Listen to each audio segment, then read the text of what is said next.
देना होगा, वरना कुर्सी खाली करनी होगी।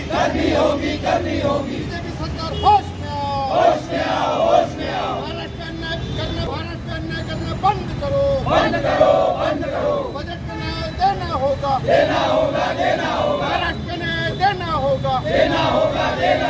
आवाज दो, आवाज दो। राष्ट्रवादी कांग्रेस पक्षाचा देश का नेता कैसा हो, देश का नेता कैसा हो।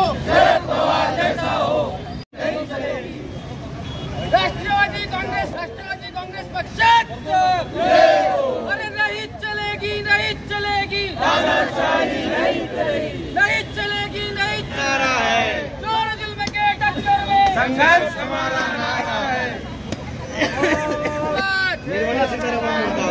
अरे मुर्दाबाद नहीं चलेगी, अरे नहीं चलेगी, नहीं चलेगी, तानाशाही नहीं चलेगी। और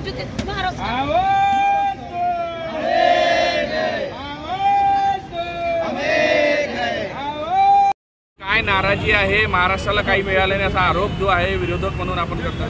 काल जो केंद्र शासनाने जो बजेट मांडला याच्यात महाराष्ट्रामध्ये काही एक भोपळासुद्धा दिलेला नाही।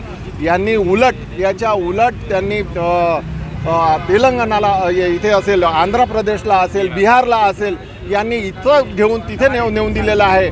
आज ज्या पद्धतीनं महाराष्ट्रामध्ये काही दिलेलं नाही याचा अर्थ असा दिसते की केंद्र शासनातले जे काही पंतप्रधान असेल किंवा तिथले नेते असेल हे सगळे महाराष्ट्राचे विरोधी आहेत आणि महाराष्ट्रामध्ये यांनी कुठलाही निधी न देणे याचा अर्थच असा आहे की यांचा जो महाराष्ट्राप्रती जो द्वेष दिसतो तो निघून आलेला आहे। महाराष्ट्रात आता आगामी विधानसभा निवडणूक आहे, याचे परिणाम दिसतीलच, कारण इथल्या महिलांना, इथल्या युवक युवतींना, इथल्या बेरोजगारांना कुठलाही व्यवस्था केलेली नाही आहे त्यांच्यासाठी। त्याच्यामुळे महाराष्ट्रातली जनता, महाराष्ट्रातला युवक, महाराष्ट्रातला बेरोजगार हा येणाऱ्या विधानसभामध्ये यांना यांची जागा दाखवून देईल।